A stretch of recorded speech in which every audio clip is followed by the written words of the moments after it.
Hello, hi. Um, it's a bit late, I think, but I'll do it. Today, when I was half asleep in my bed, one of my family members sitting beside me, scrolling through reels, just muttered to themselves that Sonam Wangchuk has been abducted. So I got up from my bed with a start and saw the visuals of people forcing themselves over the space where Sonam sir usually sits. It was painful to watch, to be honest. Many people similarly aggrieved as I am expressed their dread, agony, and concern in the comment section. Comments ranged from quote unquote dictatorship to the death, quote unquote, to the death of democracy. This is where my 2 cents begin. Democracy has already been lying dead since a long time now. And it's just that we have refused to take notice of it. The signs of its death could clearly be seen regionally and locally. Um, be it the Bhima Koregaon case, where 16 human rights activists were incarcerated, leading to the death of one of the rights activists, namely Father Stan Swami. And this death was awarded by the ruling regime, ironically, using the same law given by Firangis, who they so detest and arbitrarily characterize the minorities of the country with. Secondly, there are the deaths that took place during the NRC circus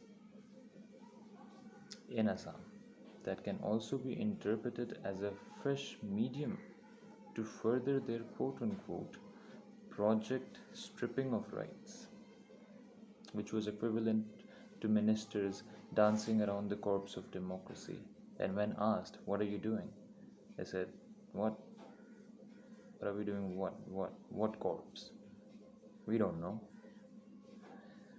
NRC helped it be revealed on a bit larger scale that democratic rights did not exist, that equality before the state did not exist. It revealed the absence of Article 15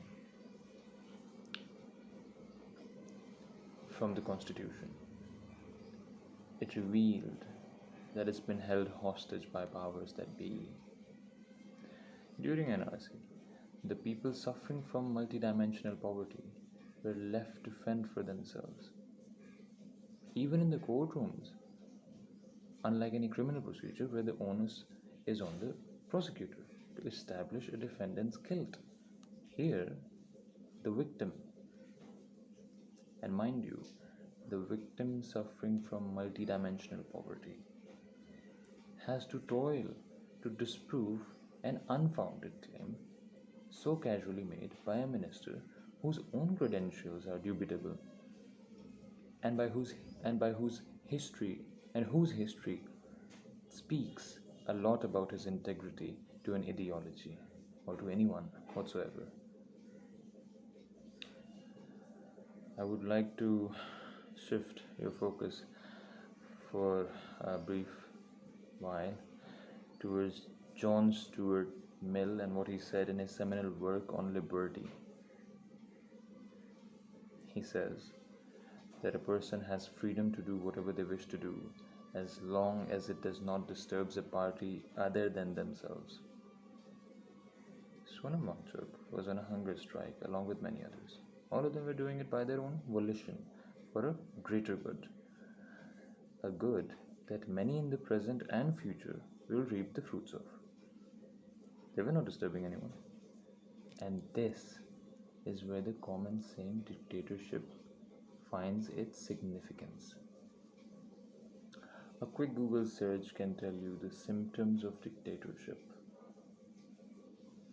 It says that in a dictatorship, the government responds with swift, absolute force to crush dissent, silence crowds, and deter future action.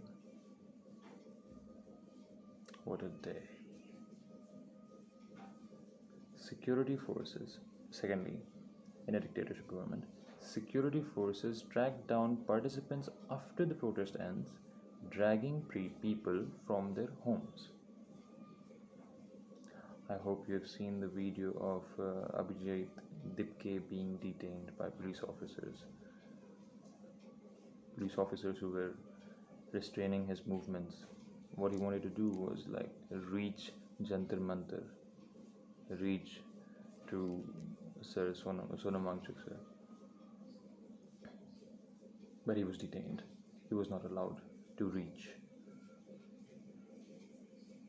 Thirdly, in a dictatorship government, protesters face swift imprisonment without fair trials or legal rights. Who does it remind you of? To me, it reminds of Umar Khalid, Shaijil Imam, and Father